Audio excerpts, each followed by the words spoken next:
Hi there, guys! So, from time to time, I get questions like, man, you should really check out The Witch's House. Will you play it? Did you ever play Eep? Did you ever play Mad Father? And stuff like that. And usually I have to say, yeah, I'm sorry, I already played these games, or I've already watched Let's Plays of these games before I had a Let's Play channel. So I can't do another Let's Play. It would be silly doing a non-blind Let's Play of these games. So I decided I will do a new series, or a somewhat new series, because I already did one of these for To the Moon. I will go in the next few weeks through all the games, all the RPG Maker games that is, that I already knew of, played, saw, whatever, before I had a Let's Play channel, and I'm going to talk a bit about them. It's like somewhat of a review. I probably should put something like that in the title. It's not really a review, it's more like talking my thoughts and opinions and stuff. So, yeah, I hope you will enjoy that.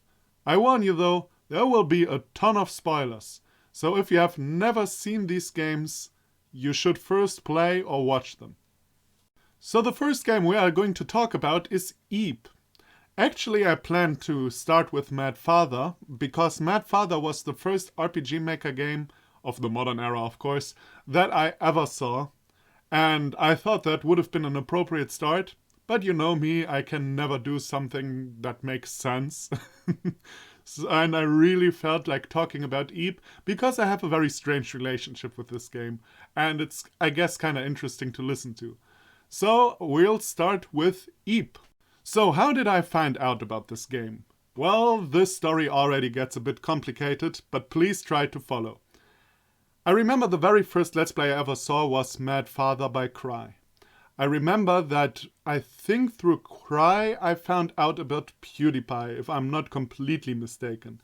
And on PewDiePie's channel I remember watching Ao Oni and Eep. I also remember that I did not watch an e-playthrough on Cry's channel. I don't know if he played it, but I can't remember anything of the Let's Play, so I probably didn't watch it if he had played Eep. And since I found out about Markiplier, who I watched regularly back in the day, way later, I probably first time saw this game on PewDiePie's channel. Now that was unnecessarily complicated. I remember when I watched this game the first time that I was not very impressed by it. Now that was nearly 3 years ago, and my mind changed a lot since then about this game, but I still failed to understand why I did not like it. So let's go into the game a bit, let's talk about gameplay, stories, characters, etc., and maybe afterwards I can understand myself a bit better. Let's start out with the gameplay.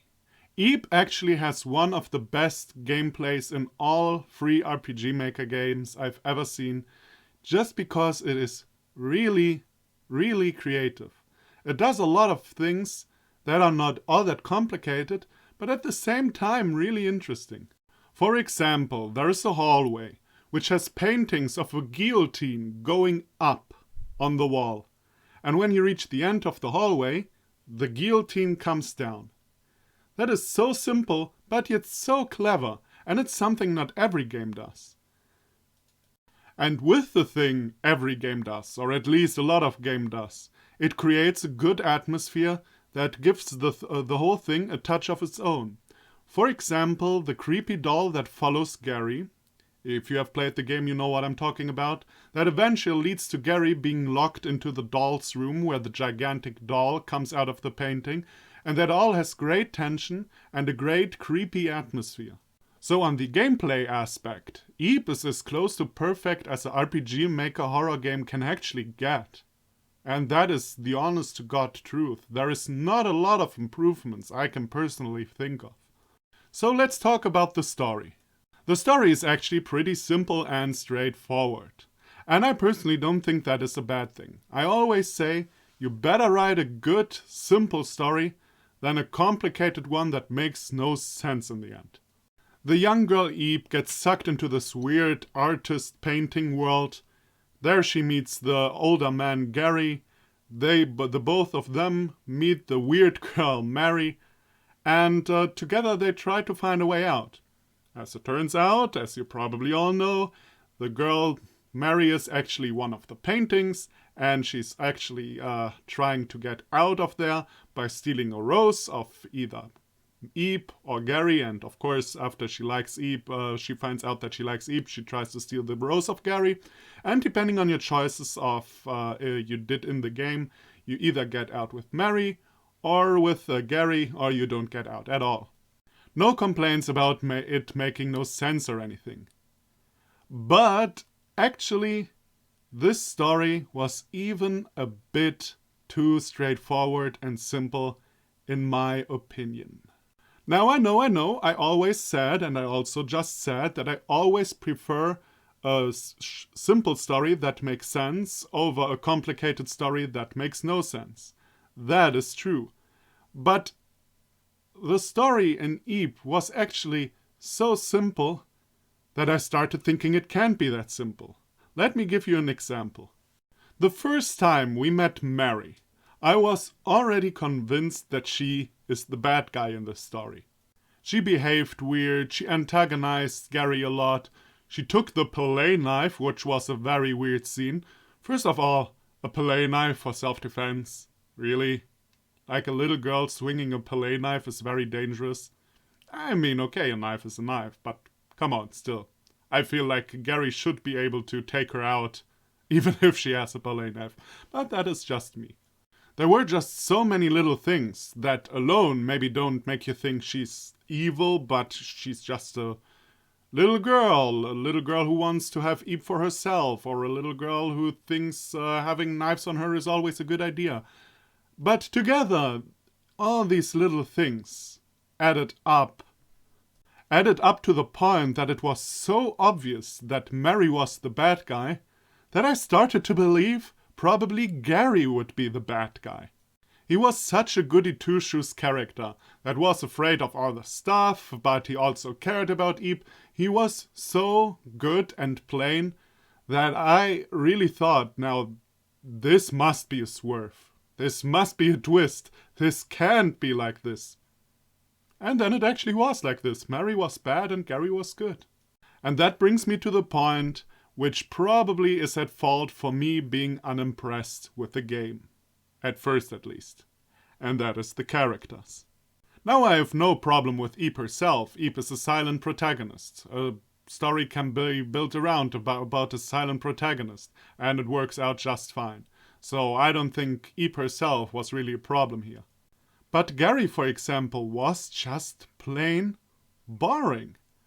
I mean, did he have any character attributes except for I care for Eep and I'm kinda scared, but when it goes down you can rely on him? It's like, it's not even a stereotype, it's nothing of a character. That is why when all the things went down, Eep stealing his... not Eep, of course. Mary stealing his rose and picking it apart and stuff like that, I wasn't really touched all that much because, yeah, okay. I mean, Gary wasn't all that interesting to begin with. I had worse losses in my gaming history. So when everybody else was, oh no, Gary, I was more like, meh. Now, as mentioned, Mary herself isn't a lot better as a character. It was very obvious that she is probably the bad guy, as mentioned.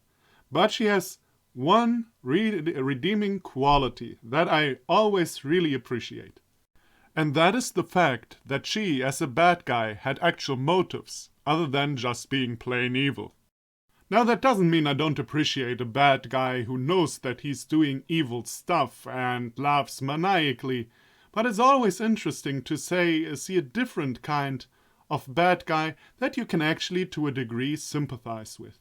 Now don't get me wrong, you actually can do the bad guy who you can sympathize with very, very wrong.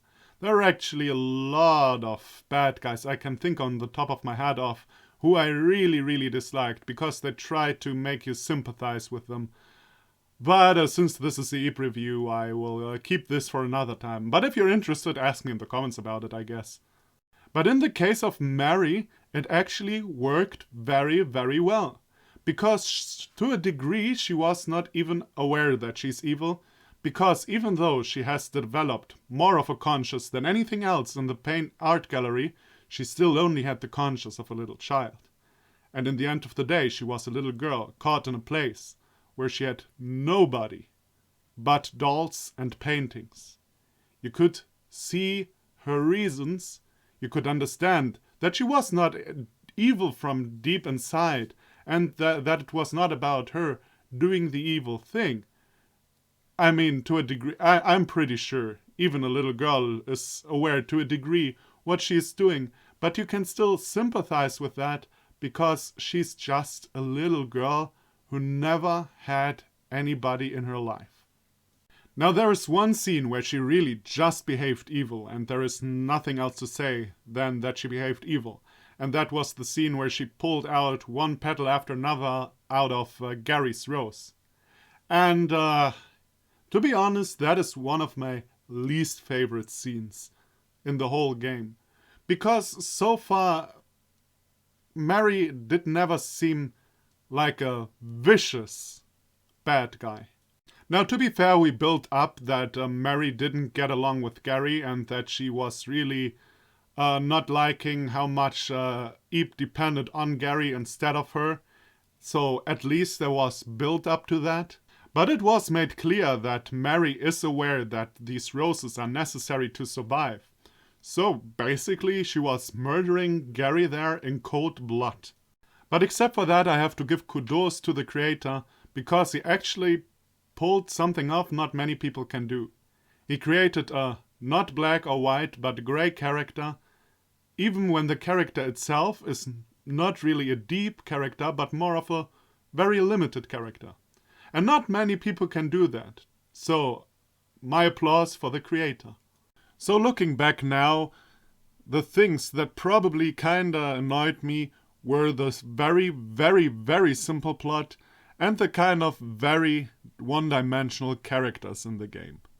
Now, all this being said, I still think that Eep deserves its place high up in the rankings, right next to games like Mad Father, The Witch's House, The Crooked Man, Misao, etc., etc.